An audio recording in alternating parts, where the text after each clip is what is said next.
यस्तै गरी राष्ट्रिय लोकसै गरी बरघाट नगर कमिटीका अध्यक्षजी लगायत पनि हामीले आयोजना गरेका छौँ। हाम्रो निमन्त्रणालाई स्वीकारेर टाढा टाढाबाट आइदिनु भयो। सबैलाई पुनः धन्यवाद।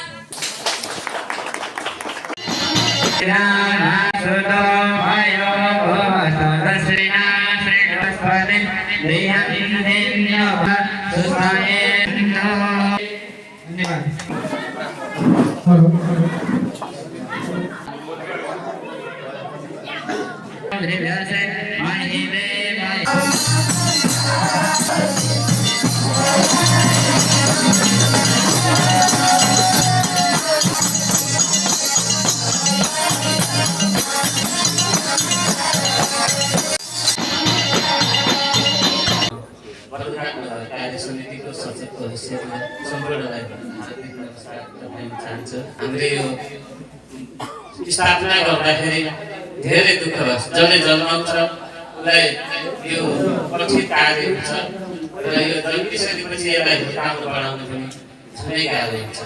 यो जति गर्दै जानुहुन्छ त्यति यसलाई हुर्काउनु र अझै राम्रोसँग पुर्याउने यहाँसम्म ल्याउनु भएको रहेछ। यो पनि धेरै धेरै कला संस्कृति र हरेक चिजहरू जति छ रीतिरिवाज संस्कारहरू विशेष सबैलाई परम्परालाई जोगाउनु पनि हाम्रो उति नै आवश्यकता खाँचो छ। त्यही भएर आज हामीले यो गरेनौँ भने अहिले नै गरेनौँ भने हामीले संस्कृति बचाउन हामीले युवा पुस्तालाई जुन अर्को पिँढीलाई पनि हामीले हस्तान्तरण गर्नुपर्छ।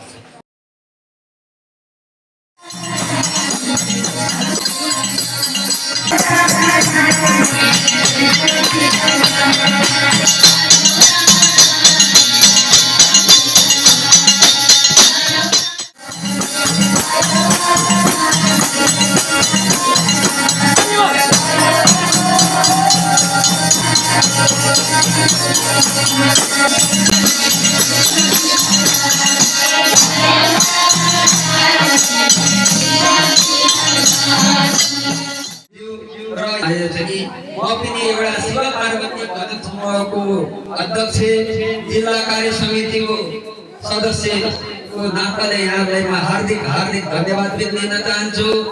यो भजन भनेको कस्तो चिज हो भने तपाईँ हाम्रा बाबुबाजेले पहिला मान्छे जन्म नभए पनि मेरो हजुरबाले मैले जान्दछु हातमा सुनेर एउटा मुद्रा राम राम राम हरे हरे भनेर सुत्नुहुन्थ्यो। त्यो भगवानको नाम जपिरहनुहुन्थ्यो। त्यति बेला यस्तै मानि मैले पुराना बाबुबाजेहरूबाट नगरपालिकाद्वारा प्रत्येक साल राष्ट्रिय लोक भजन दुर्गा संस्कृति संरक्षण प्रतिष्ठानको नाममा कुनै वारमा 1 लाख, कुनै वारमा 80,000, कुनै वारमा 70,000 र कुनै वारमा 50,000ले विनियोजन भएको छ। यो मादल खैरनी मजुरा धानमन्नीको लागि धर्म संस्कृतिको नाममा सबै वार्डमा, सबै नगरमा, सबै पालिकामा पैसा छुटिएको हुन्छ। कोही मान्छे क्यान्सर मर्न लाग्छ भने मैले त्यसलाई दुःख आएर केही आर्थिक सहयोग दिनु भने पनि प्रदेशलाई 2 लाख रुपियाँ दिए भनेर चिठी काट्न पऱ्यो भने नेपाल सरकारले 3 लाख रुपियाँ हो त्यसको मैले सुधार गर्न पऱ्यो भने मैले गाउँपालिकालाई नगरै दिन पऱ्यो भने त्यो असार महिनामा पैसा छुट्याइएको हुनुपर्छ। नत्र 1 रुपियाँ पनि खर्च गर्न पाइँदैन। किनभने मनोपति गर्न कसैले पनि पाउँदैन। कानुन सम्बद्ध चल्नुपर्छ। त्यही भएर तपाईँहरूले गाउँपालिकासँग तपाईँहरूले के आशा राख्नु भएको छ? गाउँपालिकाले कति सहयोग गर्नुपर्छ? कानुन सम्बद्ध मिल्दो फलक तपाईँहरूलाई सहयोग गर्छु।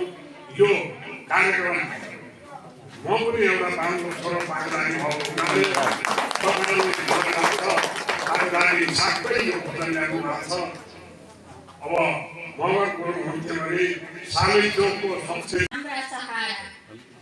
धन्यवाद।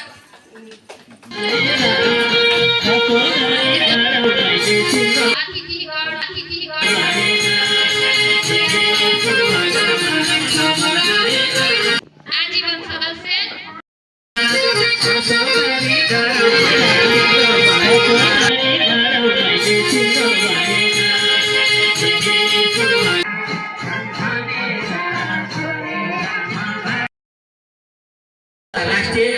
भजन चुडका प्रतिष्ठान 2068 सालमा पोखराबाट आदरणीय दाजु प्रजापतिको नेतृत्वमा लगभग 78-79 सालतिरबाट यसले बल्ल गति लिन थालेको हो। त्यसपछि बर्दघाट नगर कार्य समिति गठन गरियो, त्यसपछि सुदोल नगर कार्य समिति गठन गरियो।